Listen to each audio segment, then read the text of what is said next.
संघाच्या दौऱ्यावर असल्यामुळे तुमच्याशी काय बोलू शकलो नाही. पण गेले 2 दिवस ब्रेकिंगला मीच होतो.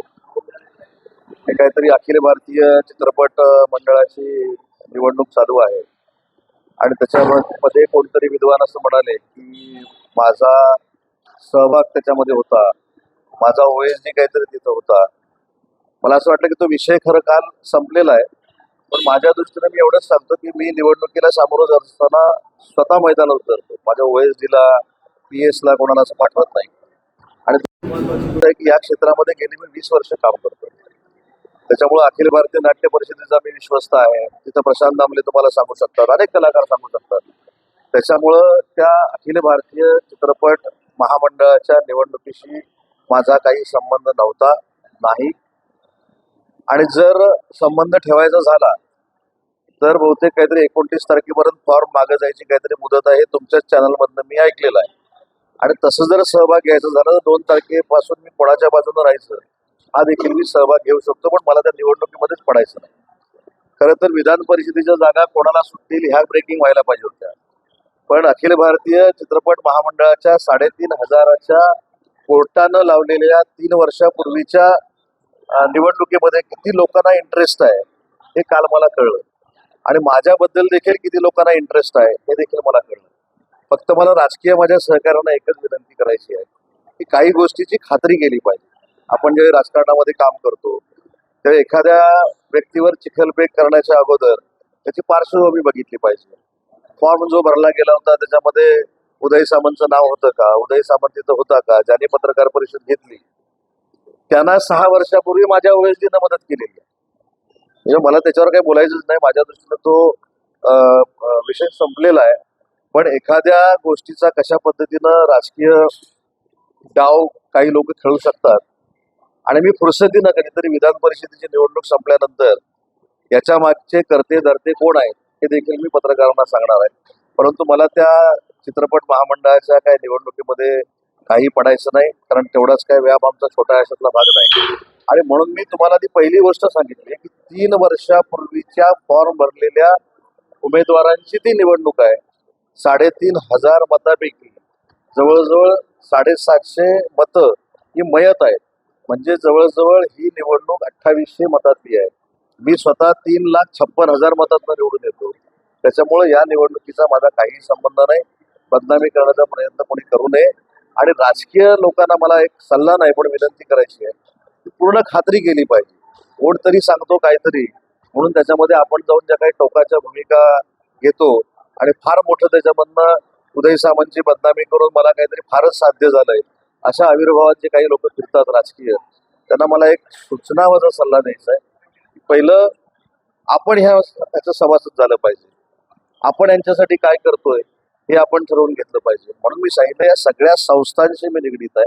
आणि सगळ्या संस्थांशी निगडीत असताना अजून एक तुम्हाला जी माहिती नसेल ते पण सांगतो की अखिल भारतीय नाट्य परिषदेचे मुख्य विश्वस्त हे शरद पवार साहेब आहेत आणि मी त्याच्यामध्ये विश्वस्त आहे. त्याच्यामुळे शरद पवार साहेबांचा पक्ष वेगळा आहे, माझा पक्ष वेगळा आहे. तरी देखील त्या संस्थेमध्ये कधीही आम्ही राजकारण आणलं नाही. राजकारण आम्ही मैदानातलं करतो, ओएसडीला पाठवून कधी करत नाही. याची काही लोकांनी नोंद घ्यावी. आणि माझ्यासाठी हा विषय 100% संपलेला आहे. काय कोण बोललं म्हणून कोणावर अब्दुल नुकसानचा दावा करायचा? माझ्यासाठी विषयच संपला तो. जे बोलले त्यांना देखील 6 वर्षापूर्वी माझ्या ओएसडीनं मदत केली एवढीच मला सांगायचं.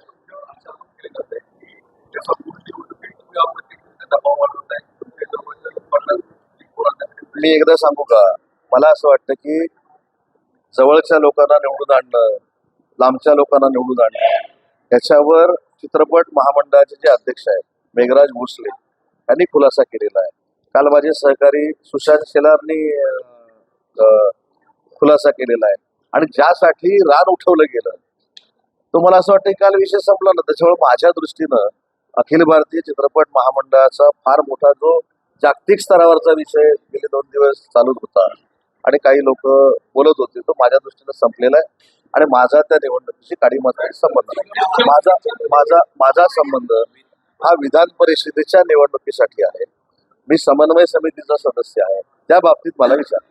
विधान परिषदेच्या निवडणुकीच्या अनुषंगाने क्षितिज ठाकूर यांची भेट रवींद्र फाटकांनी घेतलेली आहे. बहुजन विकास आघाडीचा पाठिंबा शिवसेनेला मिळतो आणि ठाण्याच्या जागेसंदर्भातलं नेमकं गणित काय मानलं? आणि आपल्याच माध्यमातून सकाळी म्हणजे मी असेल पाटील साहेबांनी असेल आम्ही बघितलं की वसई विरारमध्ये आप्पांचा नक्की राजकीय वर्चस्व आहे, आपल्याला कोणालाही नाकारता येणार नाही. मग क्षितिजचे असतील, आप्पा असतील, त्यांची बहुजन विकास आघाडी असेल आणि चांगल्या भावनेने जर रवी फाटकांनी जर त्यांची भेट घेतली असेल तर चांगलं आहे ना. तुम्ही त्याच्यामध्ये म्हणजे मी आता जे बघितलं आज सकाळी त्याच्यामध्ये असं म्हटलं की बहुजन विकास आघाडी काहीतरी शिवसेनेमध्ये विलीन होणार आहे.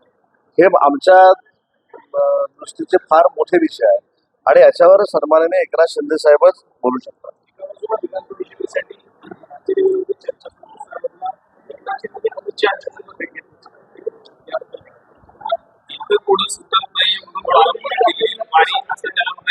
माननीय शिंदे साहेबांनी भेट घेतल्याची तुम्हाला जसं कळतंय तसं चॅनलच्या माध्यमातून आम्हाला कळतं. त्याच्यामुळे मी आणि गुलाबराव पाटील साहेबांची चर्चा करू आणि मग त्याचा खुलासा करू. तुम्हाला जे कळलं ते तुम्ही स्क्रीनवर दाखवलं, तुमच्याकडनं आम्हाला पण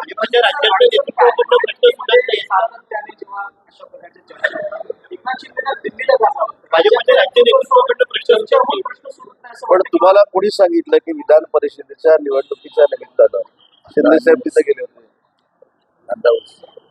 कांद्याचा प्रश्न आहे, ऊसाचा प्रश्न आहे.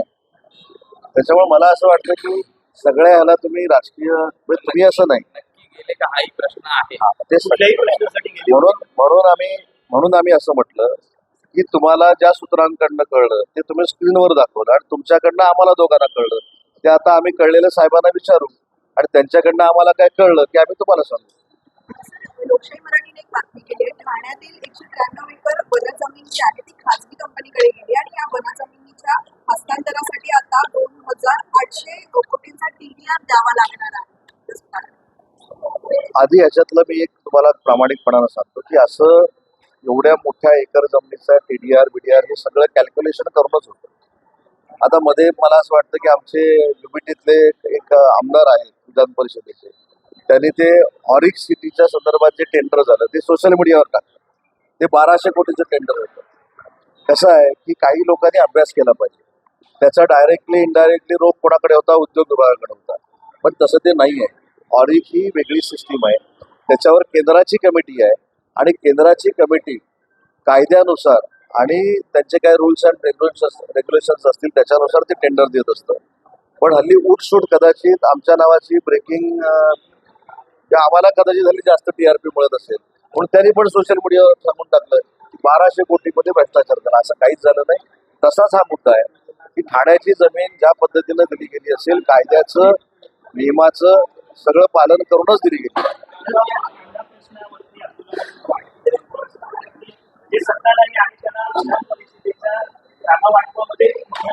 बोलतील ना कांद्याचा भाव माझ्यापेक्षा बोला ना काय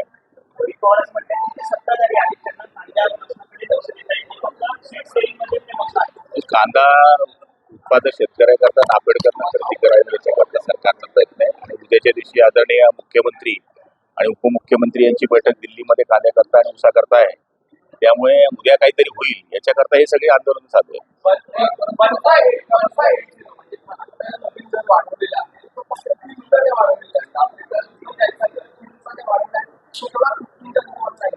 निश्चितपणाने उद्या याच्यावर मार्ग निघेल, त्याच्याकरता उद्या बैठक आहे.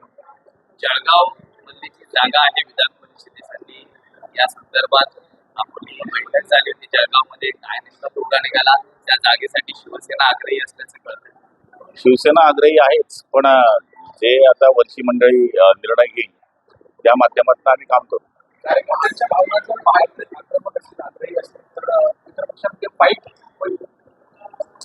फाईट होईल की काय होईल हा विषय नंतरचा आहे. पहिलं आता तिघ नेते मंडळी बसून निर्णय घेऊ. पण जिल्ह्यातलं जे वर्चस्व आहे हे शिवसेनेचं भाजपच्याच बरोबरचं आहे आणि त्यानुसारच आपण ही जागा मागतो. जागा मागणं हे काही चुकीचं नाही आहे. जागा मागणं हा आमचा हक्क आहे, पण हक्क जतवणं म्हणजेच आपण काहीतरी वेगळं काम करतो असं नाही आहे. शेवटी वरच्या स्तरावर जे निर्णय होतात ते आम्ही मान्य करणारे लोक. महायुतीच्या समन्वय समितीची आज बैठक होती. यापूर्वी